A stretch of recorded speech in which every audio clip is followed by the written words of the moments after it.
This city is more peaceful without the bombs. Hello again, Mr. Thatcher. Do you feel any better now? Yes, this neighborhood may stink of dog shit and reek of piss, but to me it smells like the purest mountain air. Do you need... Don't get me wrong, sir. I'm grateful for what you've done, but I'm certain you have your reason. it is true. You risked... Mr. Thatcher, do you have a job? No. Since I came back from the war, I spent most of my time and energy just trying to forget. I understand what you mean. I was a soldier too. No. Nobody can truly understand what I've gone through. Why were you locked in that sewer? What happened? I went by the canal after an argument with a friend. Got chased by these fucking wankers and had to barricade myself in, despite my claustrophobia. Tell me about your claustrophobia. Has anyone given you an official diagnosis? That's what the bloody doctors said. But I don't want to go to a hospital to get checked again. I'll deal with it my own way.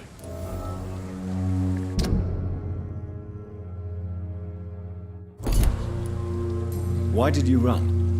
What was the reason for your argument? Newton wanted me to go to a hospital, but I can't stand being closed in. It makes me feel like I'm suffocating.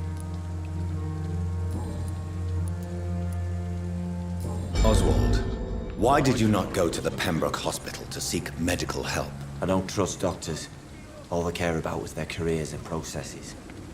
I won't be locked in any room again by anyone. Your fear of being trapped is not going to go away by itself.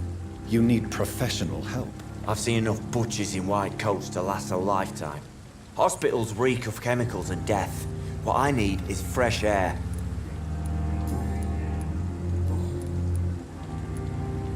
Do you want to talk about why you have this fear of being enclosed, Mr. Thatcher? No, I really don't. An irrational fear like yours is usually rooted in a specific event. Perhaps it would help to talk about it. Well, Doctor, take a guess then, if you're so interested in my case.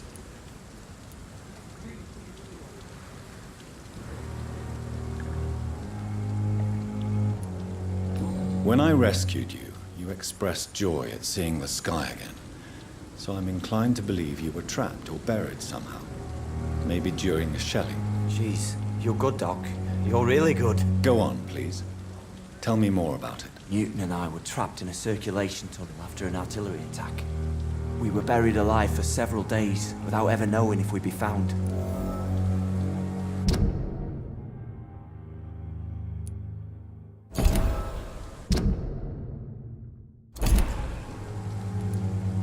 Oswald, tell me about what happened when you were buried in that tunnel with Newton. It was more than dark. It was black as pitch. Hours seemed like days, and days like months. Oh, the terror, the shameful thoughts. Lord have mercy. What you endured was terrifying. It would have completely destroyed weaker men. It did not destroy Newton. Shameful thoughts. Tell me about them. At some point, I don't remember which day, but when I thought we'd never be rescued, that this would be our end, I thought about... Say it, Mr. Thatcher. If you ever want to heal, you have to say it. I thought about what I could do to survive. Just for a few more days. I thought about killing Newton. Killing and eating him. The man I fucking love.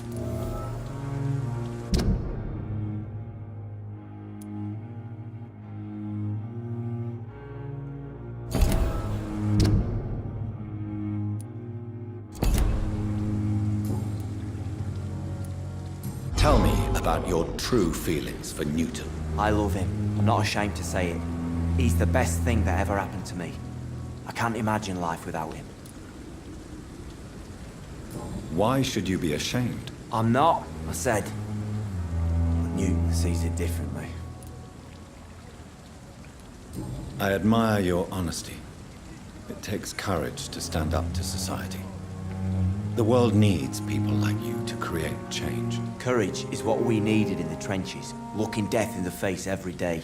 I speak plain. I speak my mind. Have you always been this straightforward? All I know is, before you saved me by the sewer, my only regret was I wouldn't be able to hold or kiss Newton again. I love him, that's all.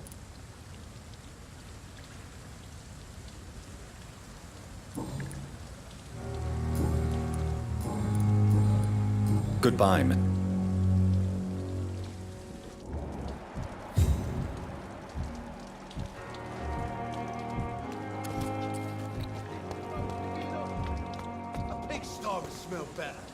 Hello again, Mr. Good evening, Doc.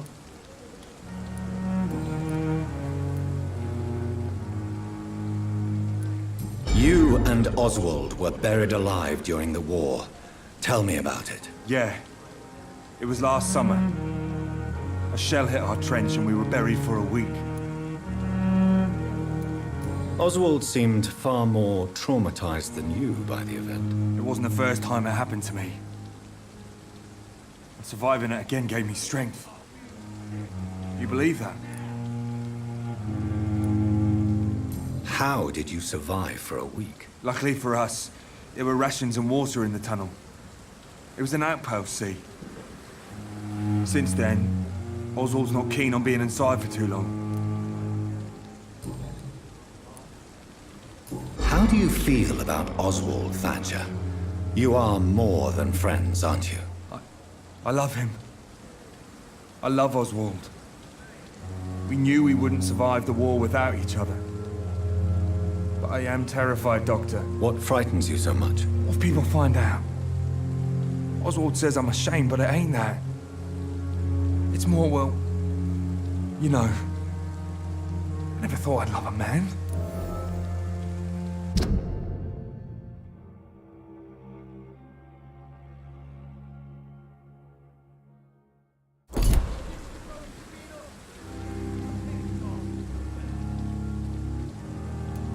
Enjoy your love. And enjoy life as long as you can, Mr. Blight. Don't let anyone tell you who you should love or how you should love them. I appreciate your kind words, sir. But it ain't that easy. It's all so new to me. Goodbye, Mr.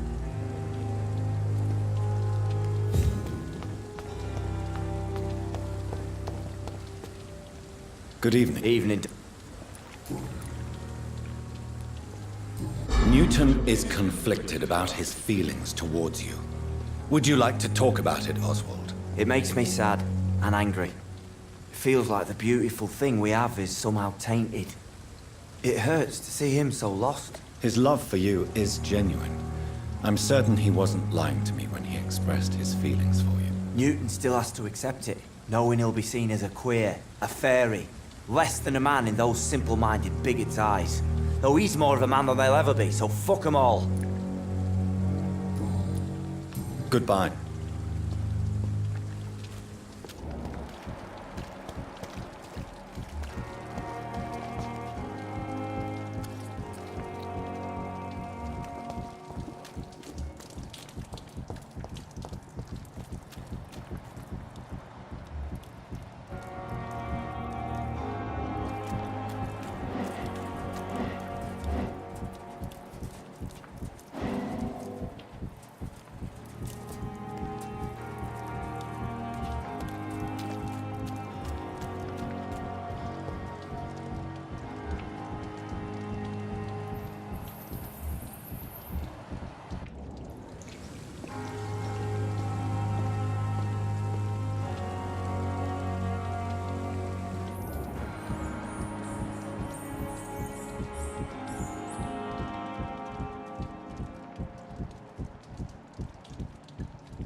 Human blood.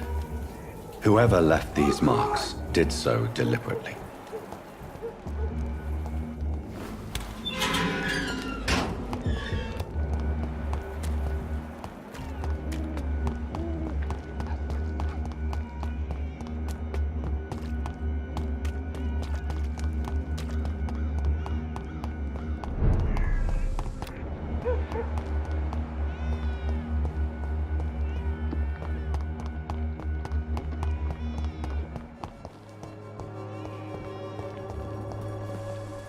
Good evening, Xiaoshu. 晚上好, Dr. Reid. It's good to see you again.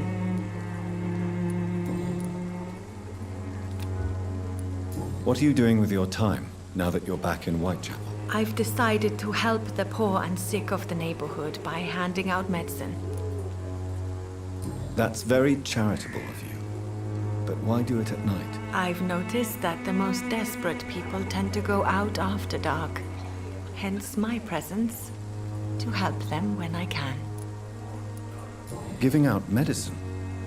How can you afford to do that? I am a rich widow, Dr. Reid. My departed husband left me enough money to last the rest of my life. I can spend some on those who don't have any. Why don't you move to a better neighborhood? I thought about it, I confess.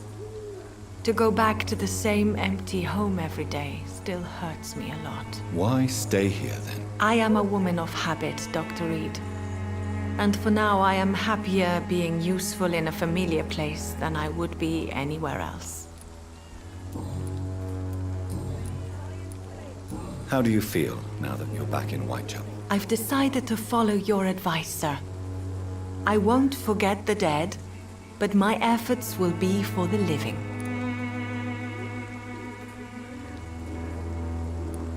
I've no doubt. That is a wise and useful attitude in this part of town. To be completely honest with you, I'm also doing this for myself. If I'm destined to survive this epidemic, I need my life to have some purpose.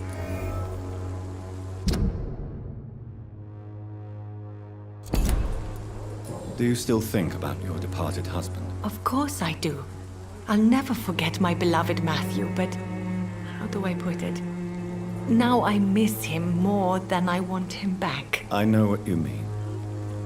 And I think it means you're getting better. Maybe death will take me the way it took Matthew. Without warning and without mercy. But until then, I live on. Goodbye.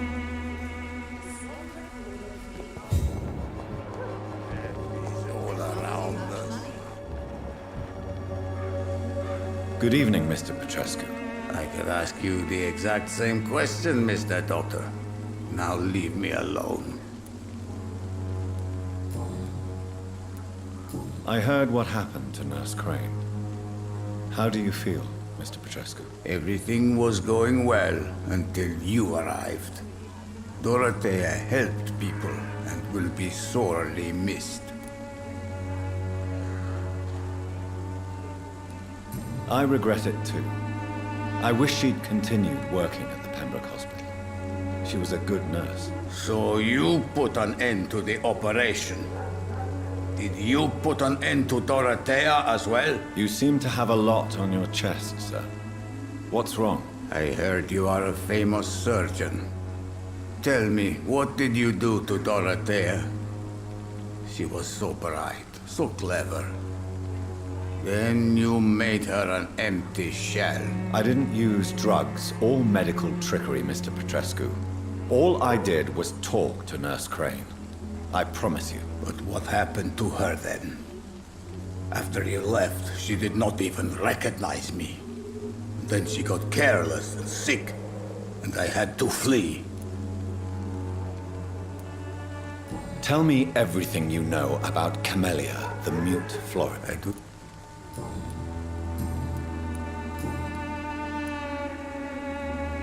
What do you plan to do now that Nurse Crane is gone? I'm not sure.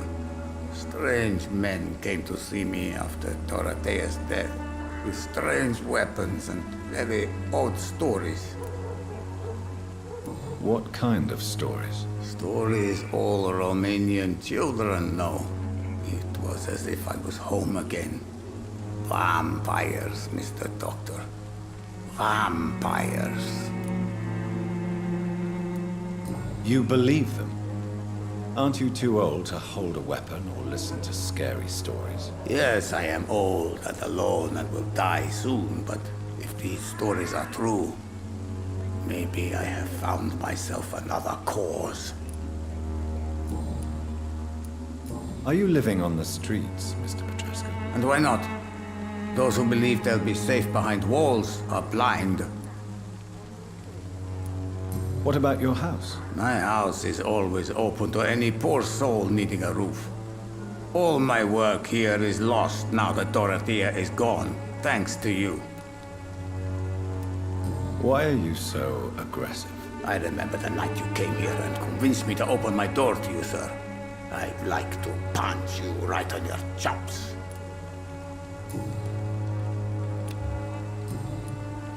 Goodbye.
I cannot enter.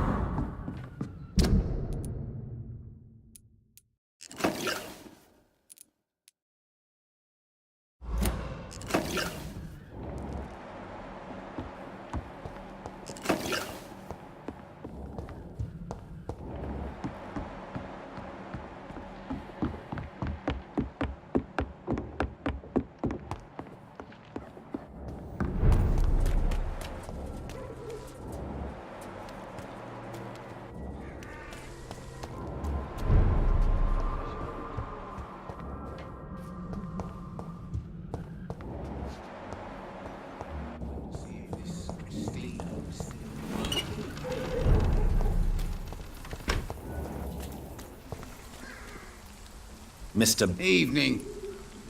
Good.